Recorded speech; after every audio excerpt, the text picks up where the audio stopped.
మీరిచ్చిన మాట ప్రకారం నిలబెట్టుకోండి అని చెప్పి కూడా నేను ఈ ప్రభుత్వానికి డిమాండ్ చేస్తా ఉన్నా.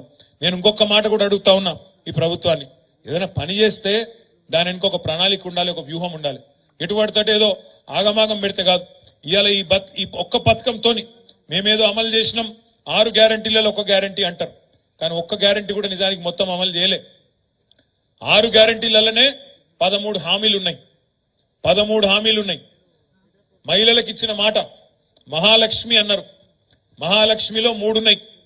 6 గ్యారంటీలల్లా మొత్తం 13, ఒక్క మహిళలకు ఇచ్చిన దానిలో 3. మహాలక్ష్మిల నెలకు ప్రతి మహిళకు ఎంత ఇస్తా అన్నారు? 2500 ఇస్తా అన్నారు. 500 రూపాయలకే సిలిండర్ ఇస్తా అన్నారు. 3వది ఫ్రీ బస్ అన్నారు. అట్లా మొత్తం 6 గ్యారంటీలల్లా 13 హామీలు ఉన్నాయి. ఇవాళ నేను గౌరవ ముఖ్యమంత్రి గారిని, ప్రభుత్వాన్ని డిమాండ్ చేస్తా ఉన్నా ఈ వేదిక ద్వారా, మీకు మేము టైం ఇవ్వాలి, మాకు ఎరికే, మాకు కూడా తెలుసు. మాకు మా నాయకుడు కేసీఆర్ గారు చెప్పిండ్రు, ఈ ప్రభుత్వం కొత్త ప్రభుత్వం, మనం కూడా టైం ఇవ్వాలి, 100 రోజులు ఓపిక పట్టాలి, తొందర పడద్దు.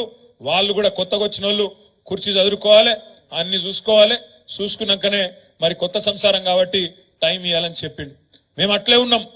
మన పార్టీ ఓడిపోయిన నాడు డిసెంబర్ 3 నాడు మన ప్రభుత్వం మరి దీపావళి వచ్చిన నాడు కూడా నేను ప్రెస్కు మాట్లాడిన ఆ రోజు నేనే చెప్పిన, నిర్మాణాత్మకమైన ప్రతిపక్షంగా ఉంటామని చెప్పిన. ఖచ్చితంగా ఈ ప్రభుత్వానికి సహకరిస్తాం. మాకు తెలంగాణ ముఖ్యం, తెలంగాణ ప్రయోజనాలు ముఖ్యం కాబట్టి తప్పకుండా ప్రజల పక్షాన నిలబడతాం. నిన్న మొన్నటి దాకా ప్రజలు మాకు 2 సార్లు అధికారం ఇచ్చినారు, వాళ్లకు సర్వదా రుణపడి ఉంటాం, ఎప్పటికీ రుణపడి ఉంటాం. 2 సార్లు అవకాశం ఇచ్చిండ్రు, దానికి ధన్యవాదాలు. ఈరోజు కొత్త పాత్ర ఇచ్చిండ్రు, మాకు ప్రతిపక్ష పాత్ర ఇచ్చిండ్రు, దానిలో కూడా రాణిస్తాం, దానిలో కూడా పనిచేస్తాం, ఏం నిరాశ పడతలేమని చెప్పి కూడా నేను ఆ రోజు చెప్పిన. కానీ ఏం జరిగింది? మనం అసెంబ్లీకి పోయినాం, 3 రోజులైనాక అసెంబ్లీ పెట్టిండ్రు. మేము నిజానికి చాలా మర్యాదగా ఉండాలి అని చెప్పి స్పీకర్ గారు ఎలక్షన్ అని పిలిస్తే పోయి సంతకాలు కూడా పెట్టినాం.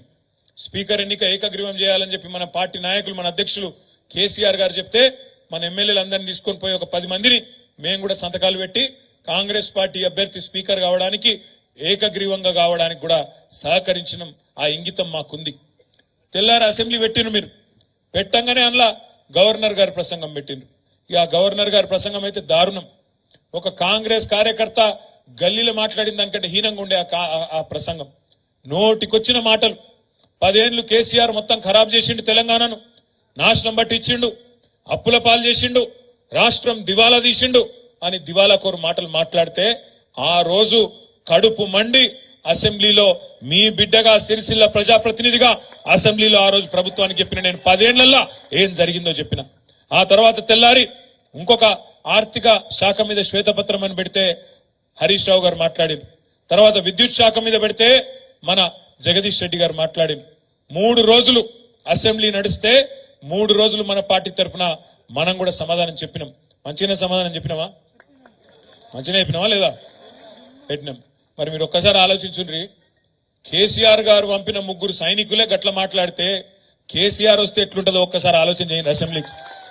ఎందుకు చెప్తున్నా అంటే, పాపం ముఖ్యమంత్రి గారు బాధ చెప్పుకుంటాడు మొన్న ఏదో ఇంటర్వ్యూలో, టీవీ ఇంటర్వ్యూలో, అరే నేను కొత్తగా వచ్చినా కూర్చున్నా, ఇక కుర్చీ చదువుకోలేదు చక్కగా, కుర్చీ అటు ఇటు చూసే లోపలనే బావబామర్దులు ఇద్దరు వచ్చి అటోషే ఇటోషే వాయిస్తాండ్రు అని చెప్పుకుంటాడు పాపం బాధ.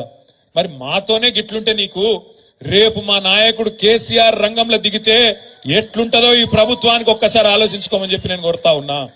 ఎందుకంటే కేసీఆర్ గారు నిజంగా కూడా నేను చెప్తున్నా, రూలింగ్ లో కంటే గవర్నమెంట్ల కంటే ఆపోజిషన్ లోనే కేసీఆర్ చాలా డేంజరస్.